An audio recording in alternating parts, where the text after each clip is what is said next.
Eu sou Leandro Viana e temos muito que conversar depois do episódio 6 de Fallout. Já adianto que gostei do episódio, tá? Mas, pra ser bem sincero, essa temporada tá sofrendo porque tem muitos arcos, muitos pontos de vista em cada um desses arcos e mais os flashbacks, pô, que pra mim é a parte mais interessante. Então parece que tá tudo fragmentado. Sério, assim, ó, eu não me importo com aquela política dentro do refúgio, mas enfim, precisamos falar do super mutante que salvou o Necrótico, o que eles representam nesse mundo de Fallout. E também, ó, vocês perceberam quem é o ator que interpretou ali o super mutante? Bom, aumenta o volume porque depois da vinheta eu vou trazer todos os detalhes do 6º episódio de Fallout, segunda temporada.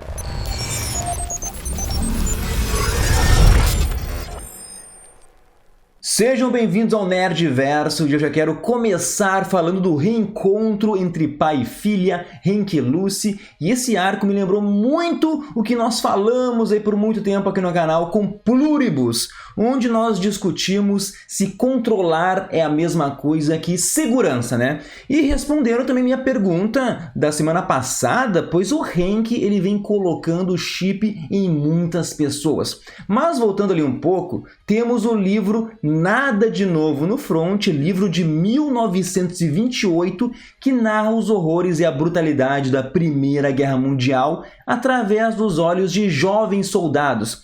Até tivemos recentemente uma versão do filme pela Netflix.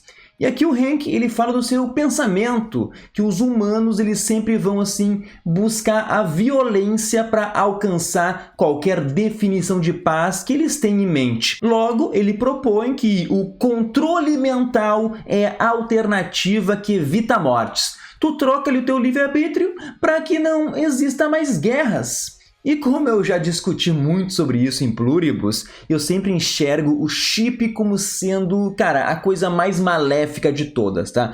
As pessoas viraram zumbis ali e obedecem somente ao Hank. O chip é a morte silenciosa de todas aquelas pessoas ali. E talvez essa seja uma das melhores e mais cruéis sequências da série aí, onde vai fazer a gente pensar muito sobre o assunto. A Lucy, ela até tenta libertar, né, os dois inimigos, achando que está fazendo a coisa certa, até um querer matar o outro só pelo motivo de existirem. E nisso, a própria Lucy é forçada a ativar o chip para impedir ali a violência gratuita. E é aqui que, mais uma vez, o idealismo da Lucy ele se quebra. O Hank, ele nem comemora, ele fica ali só paradinho, né, porque o chip, nessa situação, se mostrou certo. O controle funciona e esse é o problema. A Lucy se deparou, assim, com a mesma situação que destruiu a Bárbara, o Cooper. Todos eles aceitaram um mal menor para impedir algo pior. Mas isso é bom? Existe uma outra possibilidade? Quem é que deve decidir qual dos males é o menor? Óbvio que o Hank armou tudo isso para provar para Lucy o seu ponto de vista, que transformar pessoas em escravos é a melhor maneira de manter a paz mundial. E é claro que a Lucy não vai assim cair nesse papinho. Estamos nesse mundo apocalíptico por causa assim da ganância das corporações capitalistas e não porque existe uma discordância entre as pessoas, entre os pensamentos, mas é aquilo. Cada episódio, a alma da Lucy é um pouco mais destruída. Eu espero de coração que isso não corrompa a Lucy totalmente. E se tu chegou até aqui, não custa nada, dá um like no vídeo, te inscreve no canal, ativa o sininho, tudo isso para ajudar o Nerdverso. E caso você não faça, vão colocar um chip na tua nuca e daí é o resto da vida sendo escravo da Vault-Tec. Falando agora do Cooper versão necrótico, já adorei, né, que ele pediu ali pro doguinho pegar os seus frascos para ele não se transformar 100% em algo irracional. E como qualquer cachorrinho, ele pega o chapéu do Cooper, não entende muito bem ali o que precisa fazer, mas vai buscar ajuda em alguém de confiança. E como eu disse semana passada, o Cooper, cara, ele foi empalado ali e não seria tão fácil ele escapar de lá. Mas era óbvio que não ia morrer, gurizada. E nesse momento que aparece um monstro gigante, um design que lembra alguma criatura retirada assim, ó, de um filme do Guillermo del Toro, e essa criatura resgata o necrótico. E falando do diretor, vocês perceberam quem é o ator ali? É o Ron Perlman, o ator que fez o Hellboy do Del Toro. Também fez aí Sons of Anarchy, outra série que eu amo demais. E ele é um super mutante. E aqui já podemos expandir um pouco mais a ideia sobre o vírus da evolução forçada que foi encontrado nos documentos da semana passada lá que o Norm ele achou. Logo, já temos duas espécies diferentes, entre aspas, criadas através do VEF, do vírus da evolução forçada. E são elas, os supermutantes e os Deathclaws. E de acordo com essa criatura de hoje, sabemos que o temido Enclave está por trás disso. O VEF é basicamente ali, ó, criar uma espécie que possa superar os humanos para ser usada em operações militares. Como deu errado com os Deathclaws e depois com diversos outros testes, a pesquisa chegou ao ponto de fazer esses testes nos humanos também. Então, na mitologia de Fallout, existe o personagem chamado O Mestre, que é o criador e o líder dos supermutantes. Ele é o cabeça, assim, por trás do grupo chamado A Unidade. E ele é o boss final lá de Fallout 1. Caso a série nos apresente o Mestre, ou caso esse supermutante de hoje seja o Mestre, eu volto a falar aí mais sobre ele. Mas aqui, ó, pra série de novo, o Necrótico não aceita neste momento se juntar ao supermutante nessa guerra. Ele quer salvar ali a sua família e quer fazer isso sozinho. Desse jeito, ele é nocauteado porque o supermutante não quer que ninguém saiba onde vivem assim os rebeldes anti-enclave. Eu também falei para vocês que a radiação ela iria curar o Cooper, mas eu não esperava que iam colocar ali uma pedra de urânio no buraco dele. E sem piadinha de quinta série, tá, gurizada? Mas comenta aí se tu pensou besteira também. Eu só me pergunto se o urânio ele vai se dissolver no corpo do Cooper, se ele vai funcionar, sei lá, como uma bateria permanente que vai ficar ali curando ele. Talvez até pode desencadear mais mutações. Também gostaria de saber aí o que vocês pensam sobre esse urânio aí. Mas o importante é que dois arcos se uniram e o Máximos, Fusão a Frio e Cooper estão juntos e vão em busca da Lucy. O Máximos só confia nela. Mas vamos lembrar, né, que ele tem a imagem daquela menina dócil, correta, que é justa, que não mata, e a Lucy mudou muito desde o último encontro. Com certeza isso vai render aí boas piadas com o Tadeu, fazendo talvez uma piada que ele estava certo, que deviam ter vendido a Fusão a Frio e aproveitado assim a vida de milionários. Antes de falar dos outros detalhes, deixa eu aproveitar agora sim, quero fazer um super convite para vocês para participarem do Clube Nerdverso, porque em primeiro lugar é um jeito de vocês ajudarem aqui a gente, ajudarem o canal para produzir mais vídeo, né? Temos planos a partir de R$ 4,90, talvez o maior prêmio é que vocês tenham acesso ao grupo do WhatsApp. Todo dia a gente conversa aí indicando filmes, séries, falamos de Fallout, o pessoal do grupo é demais. E a partir do nível 2, vocês concorrem todo mês a prêmios.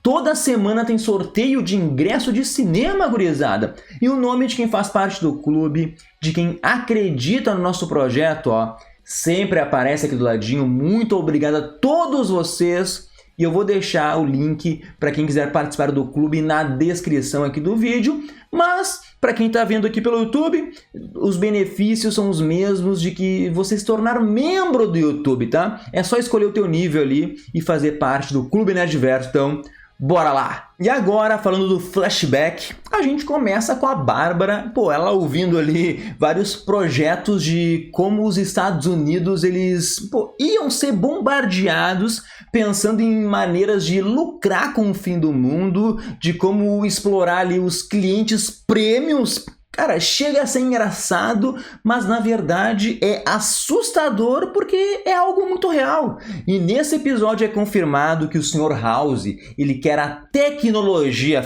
de fusão a frio para se manter, né, imortal, mas em troca ele está entregando ali o chip, a interface do cérebro-computador que controla as pessoas. Muita gente assim, acreditava que o House entregaria as bombas para o fim do mundo, mas não é isso. E a Bárbara até ficou curiosa para saber quais são assim os experimentos que o House vai fazer em Las Vegas. E o House, o impostor, diz que ela vai descobrir depois que as bombas elas caírem. Isso coloca uma pulguinha atrás da orelha da Bárbara, que quer saber mais informações sobre a fusão a frio. E quem aparece é o cientista da Enclave lá da primeira temporada. Amo esse ator de Lost, ó. Mas ele diz, né, ele fala da família da Bárbara, que ela pode sofrer as consequências caso Barbie ela assim coloque em risco a missão. E ouvir que você é substituível, que a segurança da família é condicional e que obediência é a única moeda que importa, isso é o inferno corporativo na sua essência. E talvez esse tenha sido o flashback do flashback, porque a gente adianta ali depois, avança dias, semanas, com o Cooper e a Bárbara discutindo, né, com ele dizendo que a Bárbara não tem o direito de matar bilhões de pessoas para salvar a família. E quando ela pergunta assim, o que o Cooper faria no lugar, ele fica caladinho. Porque voltamos, né, para o assunto que eu mencionei no começo do vídeo, sobre fazer um mal menor validar uma ação. Vamos lembrar que a ideia principal por trás das bombas atômicas é criar condições para que todas as empresas envolvidas no fim do mundo, que eles possam reconstruir o mundo como bem entenderem, ligando foda-se para as minorias. A Bárbara, ela falando que tá nesse jogo assim para salvar a filha, pode ser algo muito hipócrita. Ela não se vê como a vilã. Ela é uma mãe fazendo escolhas difíceis em um sistema que foi destruído. E por um lado, assim, eu consigo enxergar lógica na decisão da Bárbara, sabe? Nisso, o Cooper, ele embebeda o Hank, né, depois droga ele, e ao abrir a maleta eu tive a mesma surpresa que vocês. Eu esperava encontrar sim a fusão a frio ali, ao invés de uma seringa, tá ligado? Uma pistola. E com isso a Bárbara parece ter se arrependido e do mesmo jeito que vimos na primeira temporada, ela injeta a seringa no pescoço do Hank e tira de lá a fusão a frio. A grande pergunta é o que será feito com a fusão a frio agora? Com certeza eles vão trair o acordo com o Sr. House, né? Semana passada eu disse que o Cooper ele vai entregar isso lá para aquela congressista e que ela deve ser do Enclave e vai vir aquela bola de neve. E por isso o Cooper é a pessoa que vai adiantar o fim do mundo segundo os cálculos do Sr. House.